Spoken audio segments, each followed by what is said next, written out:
So the first pose that we're going to learn today is called the Locust Pose, or Salabhasana in Sanskrit. It has a number of very big benefits. First of all, it aids with digestion and gastric problems. It stretches out the spine and relieves pain in the sacral and lumbar region of your spine. It strengthens the muscles that run parallel to your spine, right about here, that keep the spine in place, preventing such conditions and scoliosis from worsening as you age. And finally, it benefits the bladder and the prostate gland. So, as you can see, quite a bouquet of different benefits. So, this pose can be done in a number of different variations, ranging from very easy to very hard. So, for that pose, we need to situate ourselves lying on our stomachs, right on the floor.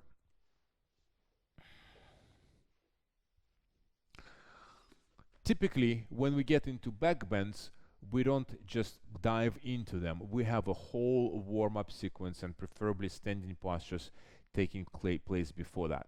So when you are watching this video and repeating after me these poses, make sure that you have warmed up your body through at least 3 sets of sun salutations so that your body is relatively warm before you attempt to do these backbends. Backbends can be injurious on the spine, so a word of caution: if you have herniated discs or any spinal injuries, then you have to adjust accordingly and even not perform some of the poses that you're going to learn today, which I'm going to specifically call out. But right now we're starting with our locust pose, lying all the way on the front, and we're going to start by pressing the palms next to our sides in the area of our hips, palms facing down, so that we can push the hands into the floor. Placing the chin or the forehead on the floor, whatever is easier for you. I personally find the forehead on the floor a little bit easier. We're going to hover the feet off the ground, pressing them together. So no wide feet, closed feet, pressing the knees together, simply hovering the feet off the floor. You will notice that your spinal muscles right about here will start engaging. And chances are, if you haven't done this ever or for a long time, you're not going to be able to hold this pose for a very long time because your spinal muscles will give out and you'll have to lower your feet. That's totally fine. It's just getting into this posture. So hovering the legs off the floor, making sure that they are connected together. Placing the forehead on the floor and pressing through the palms to give ourselves a bit of a stability so that we don't slide side to side. And as you're holding this posture, very important is to keep breathing. So we're not lifting the feet off the floor and then struggling to keep the breath, but we are breathing. It's going to be a little bit difficult because you are lying on your stomach, and it's kind of difficult to breathe into a stomach when you are lying on top of your stomach. However, the whole point of yoga is to connect the breath with the movement. So as you're hovering the feet off the floor, you will need to slightly force your inhalations and exhalations to really drive the air into your stomach. It has a very profound effect on your breathing, which I'm going to talk about later. But for now, hands to the sides, knees and feet together, hovering them off the floor, thinking about strengthening the muscles of the lower back, and hovering it for as long as you can. After that, placing the feet on the ground, we're going to do the same thing but with our upper extremities, our arms. So now we're going to have our feet glued to the floor. They're not going anywhere, stretched out on the floor all the way. This time around, we're going to have our hands in front of us, preferably thumbs pointing upwards to the sky. And we're just going to lift first of all, through our chest. So everything is on the floor and only our chest is lifted. If this feels comfortable and you feel stable, you can hover your arms off the floor and that will immediately engage your lower back. Same idea, except they're hovering the arms instead of the legs. And same principle of breathing applies here. We're not holding the breath, we're breathing as we're holding. So we're going to come up, hold it, feel the breath going in and out of our lungs and into our stomach, figuratively speaking. Trying to relax through the shoulders and releasing all the way down to the floor.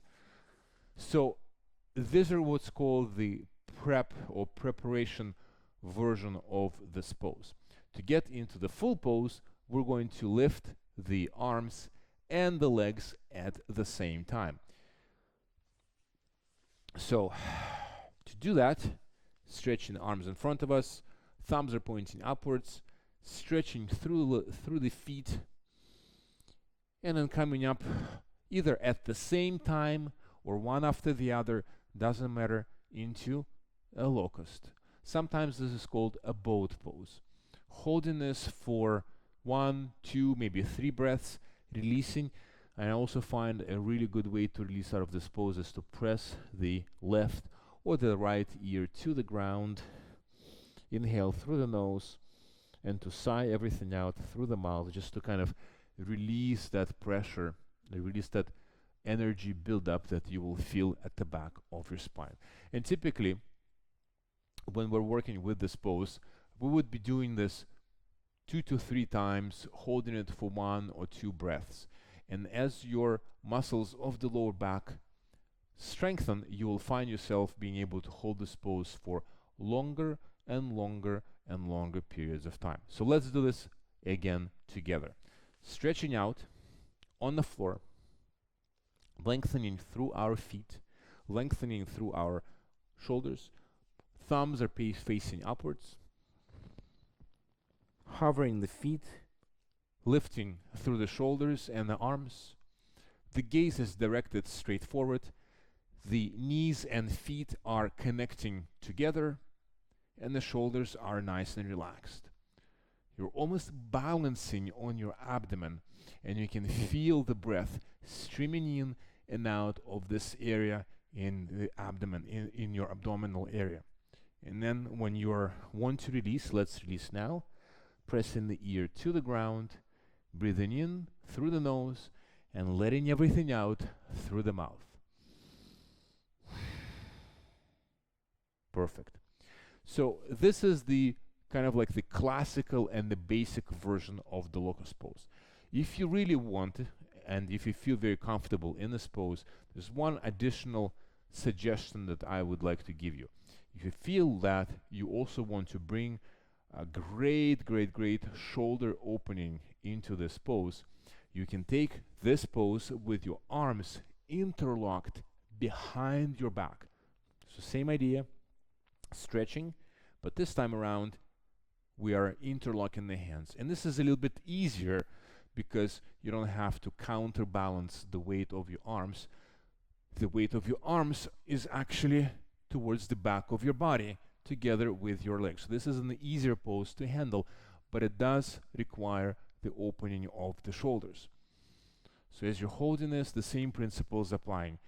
Bouncing, or rather balancing on your abdomen to create that, what some people call the airbag effect, as if your abdomen is a big inflatable airbag that you inflate with your breath, and you can just keep balancing on the airbag for the duration of the pose. So this is the locust pose for you, and remember, it relieves the pain in the sacral and lumbar region.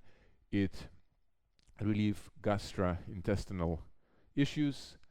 It strengthens your spine, and it's an absolute must pose, especially if you have scoliosis, the curvature of the spine, where your spine curves either to the left or to the right. You want to strengthen those muscles that run alongside the spine to keep your spine nice and straight, or as straight as possible, without shifting further to the left or to the right.